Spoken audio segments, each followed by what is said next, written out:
আমাদের নার্সিংয়ে যখন বাগদার পোনা আসে, আজকে 40 বক্স মাছ এসেছে, বাদবাকি খোলা হয়ে গেছে আর 4 বক্স বাকি আছে।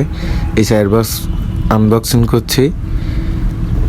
আর এই বাগদার পোনাগুলো এই পলিথিন থেকে বাই করে একটা পলিথিন সমেত কক্সিটে রেখে দিয়ে যাচ্ছি। এগুলো আবার পরে নার্সিংয়ে নিয়ে যাব। আগে এগুলো সব খুলে নেব, খোলা শেষ। এবার এগুলো সব নার্সিংয়ের ভিতরে নিয়ে যাব। নিয়ে যাওয়ার পরে এগুলো সব ট্যাঙ্কির ভিতরে দিতে হবে, দিয়ে 3 দিন নার্সিং করতে হবে। এই আমি নিয়ে যাচ্ছি এখন মাছটা দাদা ছাড়টিছেই। ছাড়ার পরে এই মাছটা 3 দিন থাকবে। 3 দিন সুস্থ সবল হয়ে গেলে তারপরে ঘেরালদের কাছে বিক্রি করব।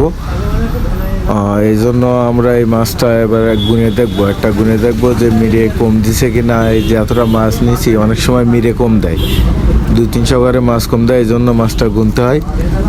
গুনে দেখতেছি যে মাছটা ঠিক আছে কিনা।